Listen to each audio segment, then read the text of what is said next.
ክርስቲያኖች እግዚአብሔር ነው ይላሉ፣ የእግዚአብሔርም ልጅ ነው ይላሉ፣ ፈጣሪ ነው ይላሉ፣ አዳኝም ነው ይላሉ።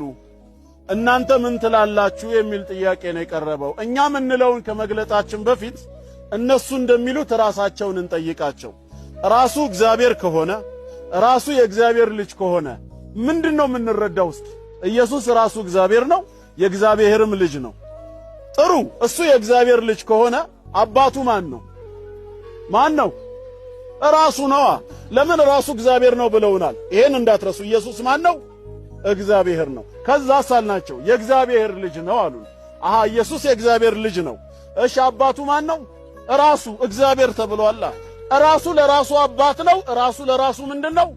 ልጅ። እንዴት ነው ሰው የሚረዳው? አይ አንተ አልገባህም። እንደዛ ማለታችን ሳይሆን አባቱ ሌላ ነው፣ አብ ይባላል።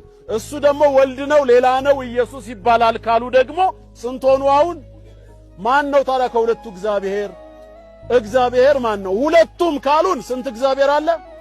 ሁለት እግዚአብሔር ደግሞ የለም። አንዱ ነው ካሉን ደግሞ ይምረጡ።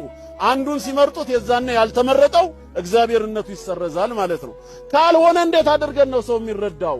ለዚህ ነው እኮ ቁርአን ሲመጣ ቁል ሁወላሁ አሃድ ነው ያለው። አላህ አንድና ብቸኛ ነው ብለ ንገራቸው።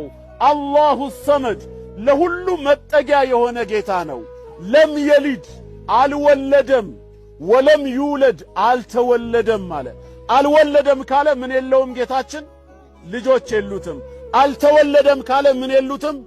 ወላጆች የሉትም። ወላጆችም ልጆችም የሉትም። ወላጅ የሌለው ጥንታዊ ጅማሬ ስለሌለው ነው። ልጆች የሌሉት ተከታይ ስለሌለው ነው። ወላጅ አለው ካልን ወላጁ ቢያንስ በእድሜ ይቀድመዋል። ስለዚህ ኢየሱስ የእግዚአብሔር ልጅ ነው ካሉን፣ እግዚአብሔር የኢየሱስ አባቱ ነው ካሉ በአባትና በልጅ መሃል መለያየት አለ? የለም። አይ ግን ይሏቸዋል፣ በዘመን አይቀዳደሙም። ኢየሱስና እግዚአብሔር እኩል ናቸው፣ ግን እግዚአብሔር አባቱ ነው፣ ኢየሱስ ልጁ ነው። እኔ አቡ ሃይደር እባላለሁ። ሃይደር ልጄ ነው፣ እኔ አባቱ ነኝ። የሚገርማችሁ ግን እኔና ሃይደር በእድሜ እኩል ነን። አመናችሁ? እመኑ እንጂ። እና ምንድነው እሺ የምንረዳው? አባትና ልጅ ሆነው እኩል ናቸው። አባትና ልጅ እኩል ከሆኑ እንዴት እግዚአብሔር አባት ተባለ? እንዴት ኢየሱስ ልጅ ተባለ? ታዲያ አንዱን አባት ሌላውን ልጅ ያሰኘው ምንድነው? በስልጣን ካልተቀዳደም ባልተበላለጡ፣ በዘመን ካልተቀዳደሙ። እሺ ነገርየውን ገልብጠን ልጁን አባት አባትየውን ልጅ ማለት እንችላለን ወይ ብንል አይቻልም ይላሉ። ለምን አይቻልም? እኩል እስከሆኑ ድረስ። ሰው ግን የሚረዳው በአባትና በልጅ መሃል የዘመን ልዩነት መኖሩ ነው።